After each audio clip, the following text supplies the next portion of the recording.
নামাজ কেন তুমি পড়ো না বারবার বলি কেন শোনো না কাল হাসরে পালিয়ে যাওয়ার রাস্তা খুঁজে পাবে না কিন্তু বিবি তোমার কাছে আমার ঠিক পায় না এই 10 বছরে সবাই নালে পিঠা দিয়ে তুমি পারলে না আমার ভাইরা এখানে বলেছে যে মেয়েদের নিয়ে পড়তে কিন্তু সেই গজল যে গজল এর পূর্বে আমি ওখানে এসেছিলাম পড়ে গেছি ভাইদের করে আছে তো আমার খাস করে বলেছেন কিন্তু আমি পড়ে নিয়ে হাতে পর যেটা এখানে শিল্পীরা আসছে বলে তার জন্য সেই গজল আপনাদের সামনে পেশ করবো আশা রাখি আপনাদের ভালো লাগবে ইনশাআল্লাহ সেই গজল মা বোন আছো যত মেহফিলে মন দিয়ে শোনো আজ প্রাণ খুলে মা বোন আছো যত মেহফিলে মন দিয়ে শোনো আজ প্রাণ খুলে স্বামীকে গোলাম করে রাখে যদি কেউ তারে পরমতি তার খুব ভালো নয় সোনাই ঘটনা হালকা নিও না হালকা নিও না করি বর্ণনা মা বোন আছো যত মেহফিলে মন দিয়ে শোনো আজ প্রাণ খুলে স্বামীকে গোলাম করে রাখে যদি কেউ তারে পরমতি তার খুব ভালো নয় সোনাই ঘটনা হালকা নিও না হালকা নিও না করি বর্ণনা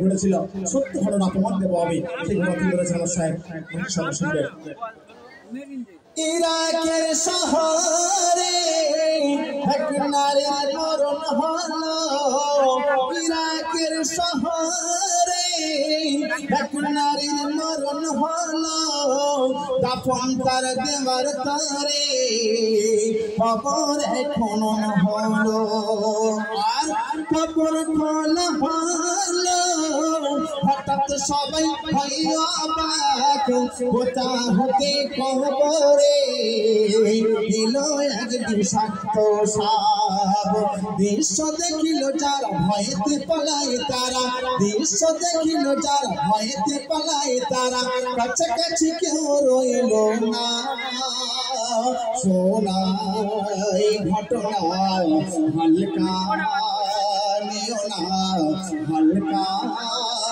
নিও না করি বর্ণনা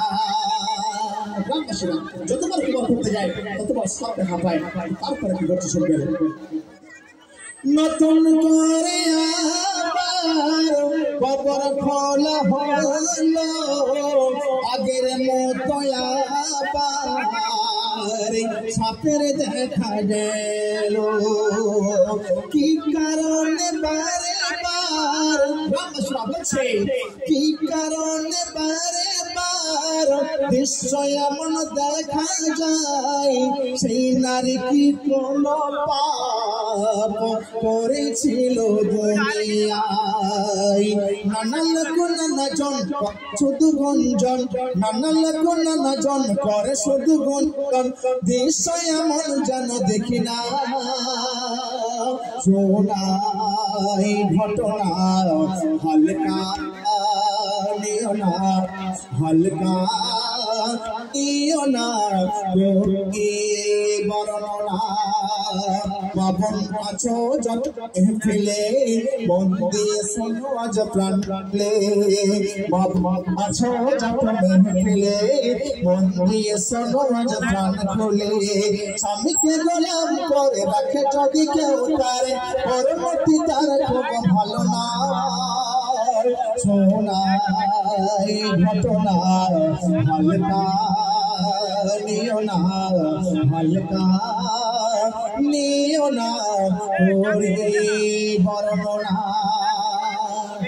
এখন আলাদা করলেন যেখানে খবর দিতে যাই সেখানে খবর সাপ দেখা যায়, 1 থেকে 10টা খবর খোলা হয়ে গেছে, তার সত্ত্বেও সাপ যাচ্ছে না। এর কারণটা কি? তো সবাই মিলে ইমাম সাহেব কি বলছে, ইমাম সাহেব যেখানে খবর সাপ দেখতে পাচ্ছি কেন, এর কারণটা কি? সেই সময় ইমাম সাহেব বললেন, যাও ওরকম আপনজন আছে দেখো।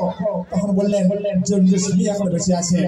তো স্বামীকে যখন গেলেন, স্বামী হাউ হাউ করে কাঁদছে, বলছে কি বলিব ভাই রে ভাই, জীবনের ব্যথা আমার। কি বলিব ভাই রে ভাই, জীবনের ব্যথা আমার। দুবেলা আমার উপর করত বিবি অত্যাচার, আর লোক সমাজ সর্বদা করত আমায় অপমান। নির্জনে নিরালাতে চোখের পানি ফেলতাম।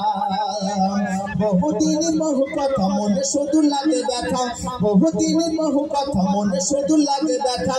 ভাবলে চোখে আসে কান্না, শোনাই ঘটনা হালকা নিও না, হালকা নিও না করি বর্ণনা। মা বোন আছো যত মেহফিলে, মন দিয়ে শোনো আজ প্রাণ খুলে। স্বামীকে গোলাম করে রাখে যদি কেউ তারে, পরবর্তী তার খুব ভালো নয়।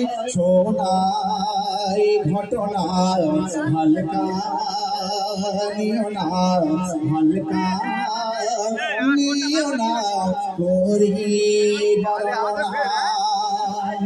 যখন দোয়া তুললেন, দোয়া করলেন, সঙ্গে সঙ্গে সে নারী কিভাবে দাফন হয়ে গেল সকাল সঙ্গে।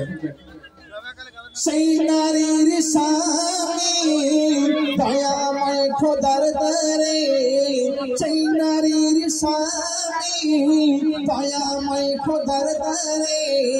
ফরিয়াদ করার পরে সব গেল সরে, আর সেই নারীর দাফন জলদি হয়ে গেল। ঘটনা দেখিয়া সব অবাক হলো। আর কি বলছে, চিন্তা অনেক ছিল নেমে সেই দূর হলো। গ্রামবাসীরা বলছে চিন্তা অনেক ছিল নেমে সেই দূর হলো।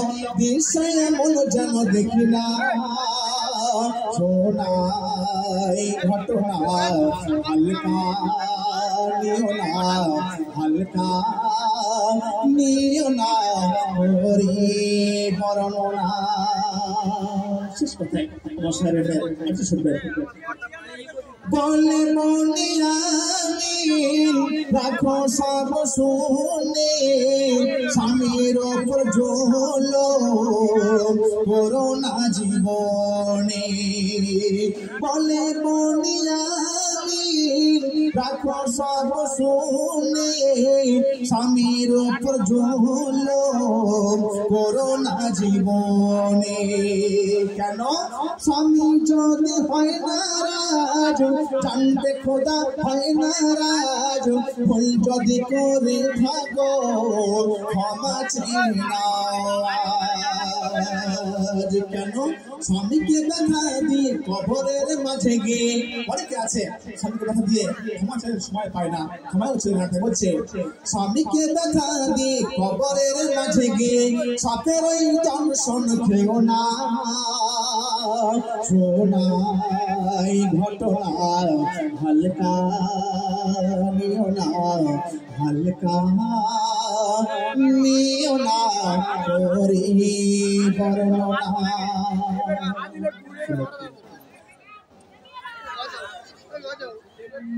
আমি ভাইকে 4 ও আরো কয়েকজন 50 টাকা